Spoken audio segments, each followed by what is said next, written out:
The Furies have a small but significant role in Netflix's Kaos, raising questions about their Greek mythology origin story and how it compares to their appearance. The dark comedy follows three humans, Ariadne, Ari, Eurydice, Witty, and Ceneus, who have the power to take down Zeus, the god of thunder and leader of the Greek gods. In addition to these four characters, the Netflix show weaves in a number of gods, goddesses, and figures from Greek mythology, getting a shocking amount right in Kaos.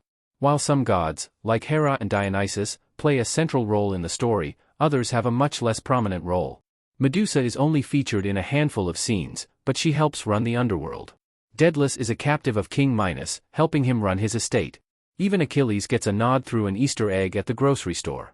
However, three of the most fascinating characters, the Furies, have a significant role in Kaos' story while only appearing on-screen for 20 minutes collectively. These figures from Greek mythology are essential to understand.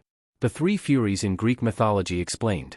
The Furies appear in many written accounts of Greek mythology. The Furies stand together in Kaos. The Furies are a fascinating group of goddesses who briefly appear in Kaos. In Greek mythology, the Furies are called the Erinyes or occasionally the Eumenides and the Semni. Initially, the number of Furies wasn't specified, but the Greek mythology writers eventually narrowed the number down to 3. They are the goddesses of vengeance named Alecto, Megira, and Tisiphone, who punish those who commit crimes against the gods and the social order. According to the Theoi project, the Furies were born from the blood of the primordial gods Uranus, and Gaia when their son, Kronos, castrated Uranus, and his blood fell onto Gaia. This is the most common origin. However, two other stories exist. In Aeschylus's plays, the Erinyes were born from Nyx, and in Sophocles' plays, they were the daughters of Erebus and Gaia. Each goddess specializes in a specific type of crime, but they often still work together. The appearance of the Furies varies greatly across written sources and artistic depictions. Possible visual traits include bat wings, snakes woven into their hair and around their arms, red eyes, heads of dogs, and black robes. In visual mediums, they are usually depicted as soft-featured huntresses with snakes woven into their hair and torches in their hands.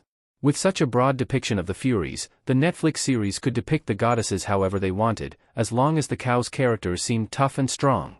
Luckily, they knocked it out of the park, dressing up Tyson, Clamor, and Banya in biker clothes. The Furies are said to punish mortals in Greek mythology. The Furies are described as merciless. The Furies stand in a hotel room in Kaos. When called upon, the Furies leave the underworld, where they live, to torture, punish, or curse their targets. The Furies can attack either a single individual or a nation, depending on who is culpable in a crime. The Furies' punishments can vary from plaguing a nation to taking away someone's sanity to inflicting them with debilitating guilt. The people being punished can only escape the Furies if they perform a purification ritual or an act of atonement.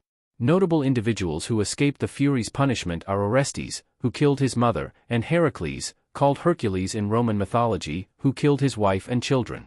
According to the Orestia by Aeschylus, Orestes only escaped justice by appealing to Athena, who granted him a trial. After a split judgment, Athena showed him mercy, acquitting him of his crimes. Meanwhile, Heracles purified himself of the murders by completing the famous 12 labors of Heracles, according to Mythology Unbound by Jessica Mellenthin and Susan O. Shapiro, via UEN.